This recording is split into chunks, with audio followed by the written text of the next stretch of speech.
the Crown Estate's getting all this lovely money, and according to the formula that was invented by David Cameron and George Osborne, that would lead to a massive spike in the money that goes to the royal family. And of course, in times of cost of living crises and so on, everyone tightening their belt, this wouldn't look good for Charles. So King Charles has agreed that profits from a new Crown Estate offshore wind farm deal will go back into the UK economy rather than into the palace's coffers. Joining me to explain why, Times Royal writer Valentine Low. Hi, Val. Hi, Matt. Where is this this thing then? It's going to generate what, £1 billion for Britain, apparently.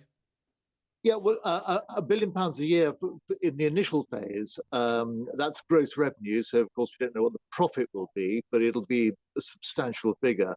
And Charles has been quite clever here. Well, the people who advised him have been quite clever because he had to do this. Because basically, the money he gets, called the sovereign grant, it's the money the royal family gets to do official business. That's pegged to the profits of the Crown Estate, which own the seabed around Britain. So they are doing very well, thank you very much, out of wind farms. Will do even better. So when the Crown Estate's getting all this lovely money, and according to the formula that was invented by David Cameron and George Osborne, that would lead to a massive spike in the money that goes to the royal family.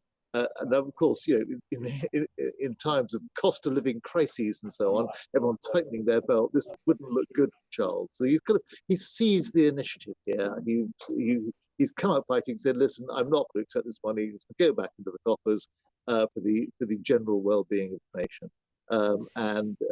He's done the inevitable, but done it quickly, so he can claim some credit.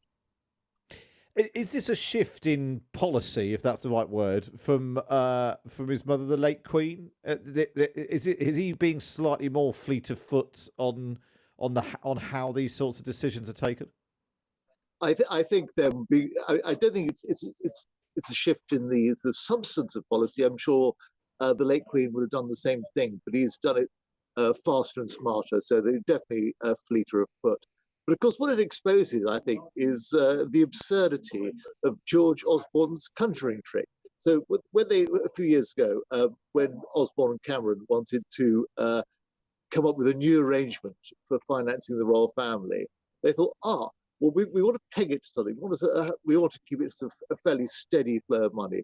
The Crown Estate, that's got the word crown in it. That's a jolly good idea. Let's peg it to that, without thinking through that the profits of the Crown Estate might go up hugely, or might indeed go down hugely. So I think Osborne's conjuring trick has been shown as the absurdity that it is. Presumably because ultimately the king doesn't have any day-to-day involvement in what the Crown Estate does. So, like you said, his income could go up or down based on decisions that he doesn't take, and he'd have to live with the consequences, or be embarrassed by a potential £1 billion payout. Absolutely, of course, but there's one very important proviso in there: it can't go down. They built in a clause into the deal for the sovereign grant that it can go up, but it can't go down.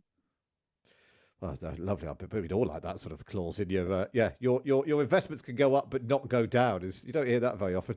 Val Low, really good to speak to you. Thank you for that.